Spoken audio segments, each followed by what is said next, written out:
Hello friends. आज मैं आपके लिए लाई हूँ एक स्टोरी जिसका टॉपिक है सहानुभूति। ये कहानी एक लड़की की है। एक माँ बाप हमेशा जो है अपने बच्चों को बहुत प्यार और दुलार से पालते हैं, उनकी परवरिश करते हैं। लेकिन कभी कभी कुछ रिश्ते ऐसे होते हैं जो अनजाने में जुड़ जाते हैं। ऐसे ही मैं एक आपको स्टोरी सुनाती हूँ। एक लड़की की। एक लड़की थी सीमा। सीमा पढ़ने लिखने में बहुत अच्छी थी, बहुत होशियार भी थी, होनहार भी थी। उसके पिता उसे बहुत प्यार करते थे। एक दिन सीमा को एक लड़के से प्यार हो गया। पिता ने उसे बहुत मना किया कि वो एक अच्छा लड़का नहीं है, तुम उसे छोड़ दो। लेकिन सीमा ने उसका कहना नहीं माना। उसने कहा नहीं नहीं, मैं इससे प्यार करती हूँ, मैं इसी से शादी करूंगी। पिता ने बहुत समझाया।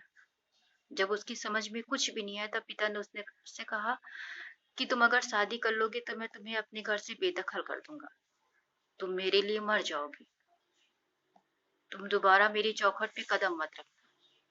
सीमा ने कहा ठीक है।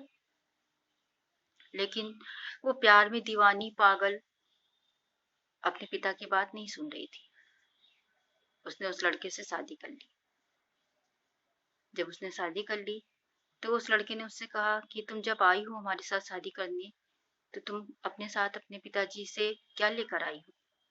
सीमा ने कहा कि मैं तो तुमसे प्यार करती हूँ, इसलिए मैं अपने पिता से कुछ भी लेकर नहीं आई हूँ। तुम कमाना, मैं कमाऊंगी, हम दोनों मिलकर कमाएंगे तो हमारी जीवन नैया बहुत आराम से गुजर जाएगी। सीमा की बात सुनकर लड़के ने मुंह बना लिया। अब करता भी क्या, उसने तो शादी कर ली थी।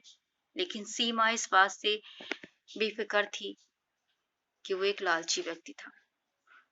उसने शादी सीमा से नहीं, उसकी दौलत से की थी। समय बीतता गया। सीमा को एक बेटी हुई, बहुत प्यारी सी। बेटी होने पर उस लड़के ने कहा,